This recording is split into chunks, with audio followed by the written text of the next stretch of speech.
Muy bien, gracias a Cristina Reyes.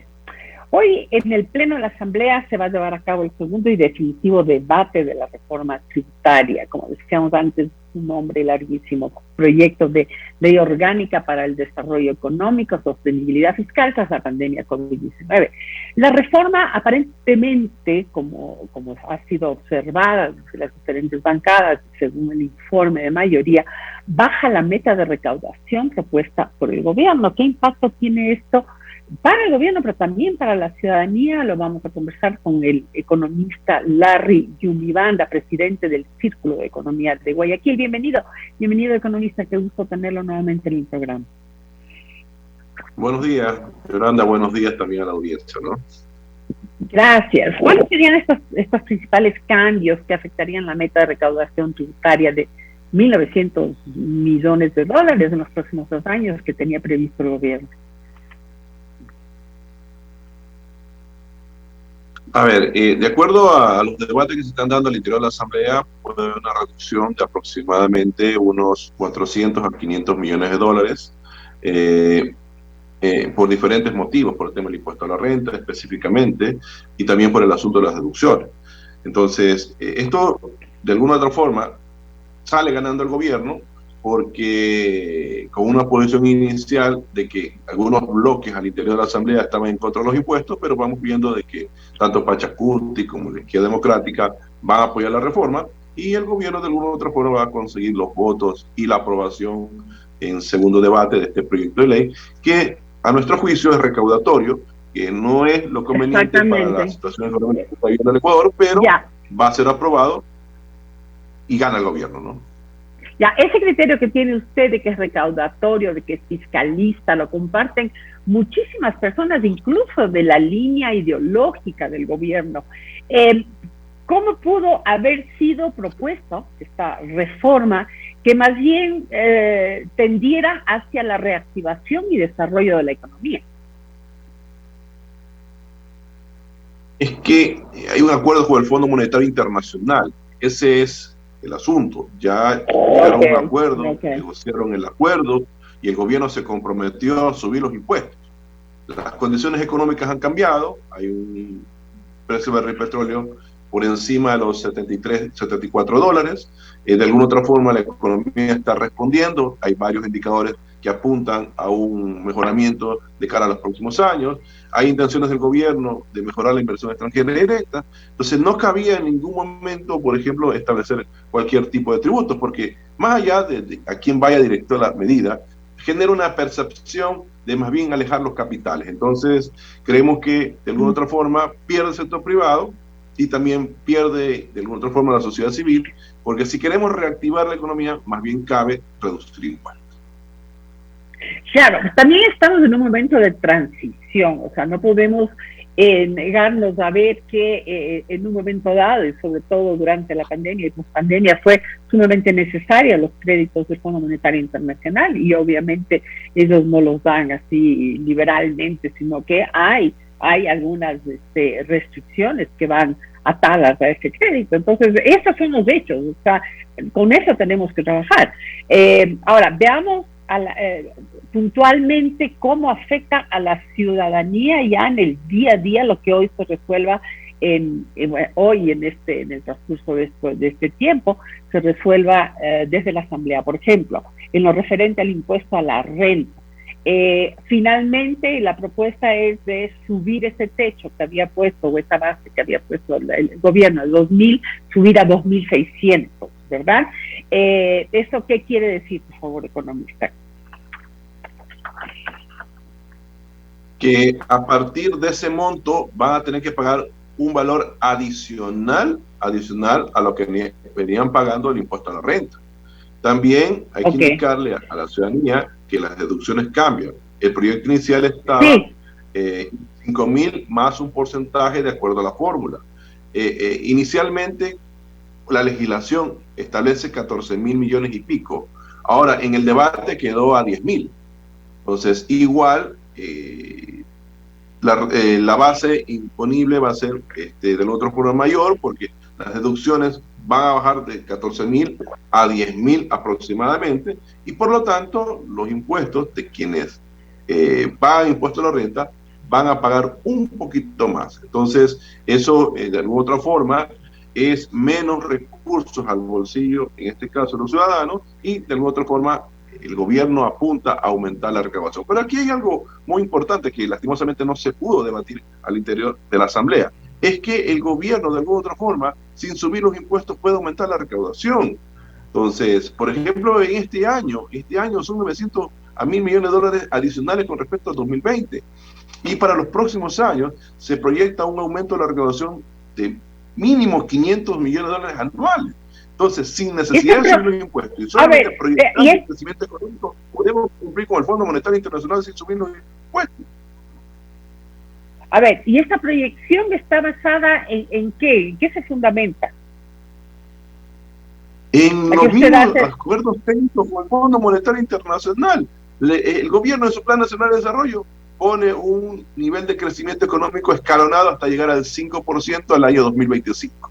Al 5% hasta el año 2025. Y con el Fondo Monetario Internacional ponen un promedio de 2.8%, y eso significa que durante todo el gobierno de Guillermo Lasso vamos a crecer en ese sentido. Entonces, aumenta el crecimiento económico, por ende, aumenta también la recaudación. Entonces, ya es una cuestión por parte del Servicio de Rentas Internas de mejorar la recaudación tributaria y adicionalmente también hacer los controles efectivos para evitar la evasión y la elusión fiscal. Y con eso vamos incrementando, en este caso, los ingresos tributarios. Lo que hay que tener control es que los gastos se mantengan congelados para que la brecha del déficit fiscal se vaya reduciendo paulatinamente con el pasar de los años. ¿Nos puede desmenuzar también un poco este concepto del ajuste al impuesto especial al patrimonio? No le escuché la sí, pregunta. Si nos puede detallar, sí, por favor, si nos puede detallar, desmenuzar a qué se refiere el ajuste en el impuesto especial al patrimonio y a quiénes va esto dirigido mayoritariamente. Bueno, el impuesto al patrimonio en el porcentaje sobre la fracción excedente oscilará entre el 1% al 1.5% para aquellas personas que, por ejemplo, tengan un patrimonio, me refiero a las personas naturales, de más de $1 millón, y en sociedad conyugal más de $2 millones. Ese es el porcentaje que tendrán que de alguna otra forma pagar. Entonces, eso por un lado, y también por otro lado, en el tema de las empresas, de alguna otra forma quienes tengan un patrimonio por encima, en este caso de los $4 millones, van a tener que contribuir entre 0.4% al 0.8% aproximadamente, y eso de alguna otra forma viene a constituirse en una contribución nuevamente a las grandes empresas que de alguna otra forma están generando empleo e impuesto a la renta, en este caso para el gobierno.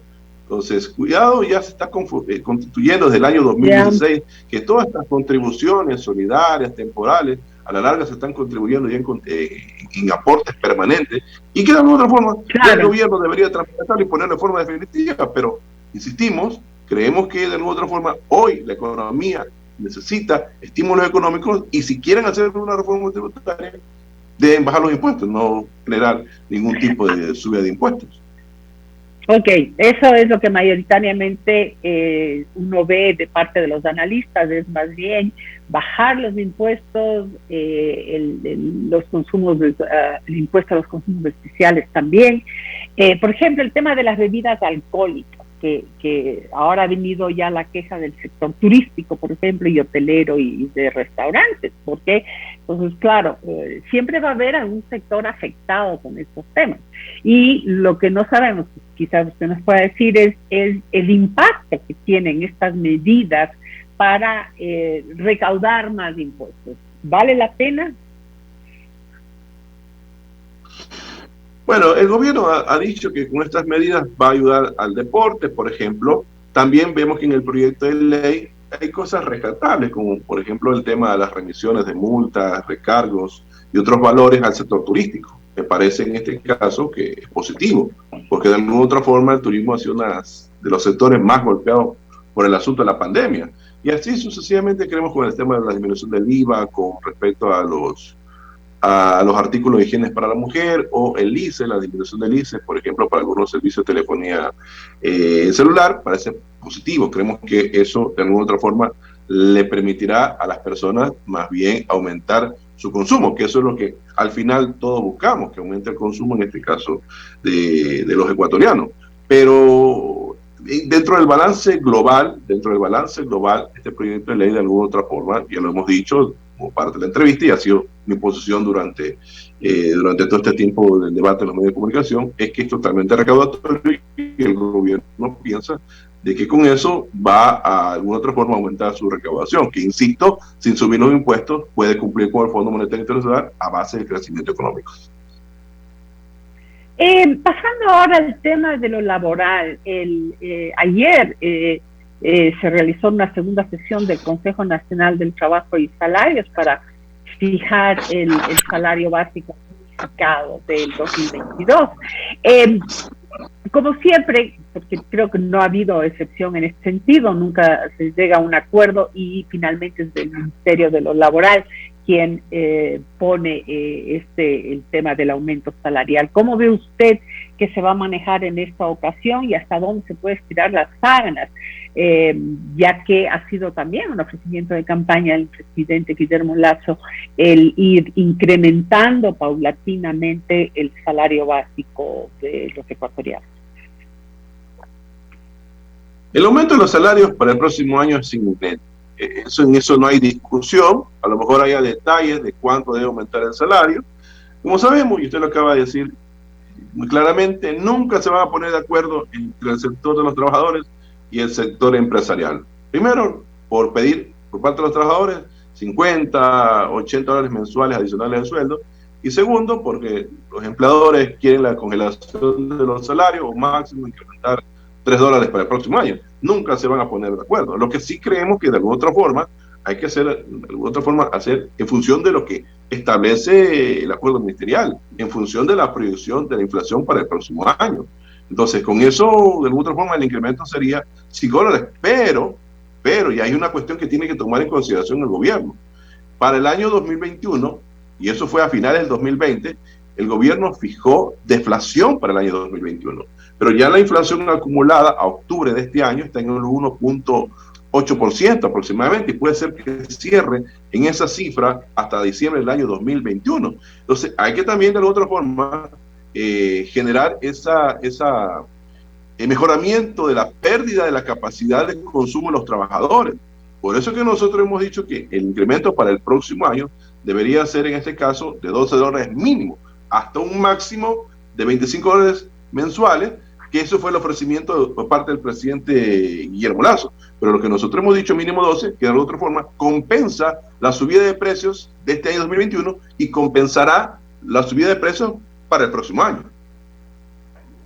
Claro, aquí el problema son también las ofertas y las promesas de campaña. O sea, la gente realmente recibe una votación por las cosas que ofrece que va a cumplir. Y por un lado, como dice el señor Tatamuez, que él exige que se cumpla con esa oferta. Si estamos hablando de $100, aumento de $100 en los 4 años, pues no sé en qué momento va a poder, si ahora, por ejemplo, sube entre $5 y $12, ¿en qué momento va a poder dar cumplimiento a esa oferta?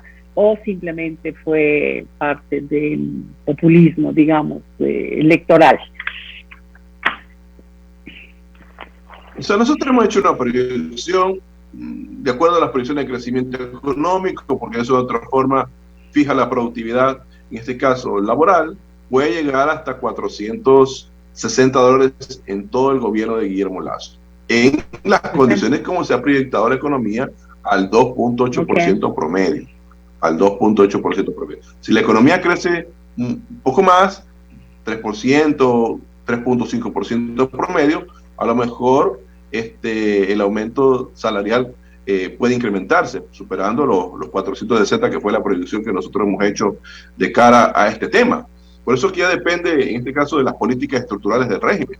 El acuerdo comercial con los Estados Unidos me parece oportuno, que venga inversión extranjera directa al país, que se dé los créditos que ofreció en campaña a una tasa de interés baja a 30 años, en este caso de plazo, especialmente para el sector agrícola, que tanto necesita hoy en día para su reactivación. Y así sucesivamente, ojalá topemos el asunto de las reformas al Código Laboral para que exista una reforma profunda en lo que tiene que ver con la jornada parcial y se pueda contratar en el país jornada total y jornada parcial con todos los beneficios de ley.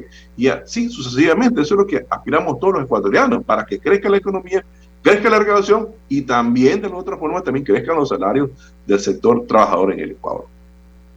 Efectivamente, nos quedamos con eso. Economista Jimmy Banga, muchísimas gracias por acompañarnos y dejarnos conocer más sobre este tema de la reforma tributaria, que realmente ojalá no sea más del ruido que las nueces, pero en todo caso, pues probablemente sí contará con la votación necesaria, a pesar de las observaciones que baja la meta de recaudación propuesta por el gobierno. Gracias por acompañarnos y hasta una próxima ocasión. Gracias, un abrazo y buenos días. Muy buenos días. Y bien, también para ustedes les deseamos un feliz día. Mañana estaremos con el gobernador del Guayas en un programa especialmente con él. Y bueno, esperamos tener su presencia y su compañía el día de mañana también.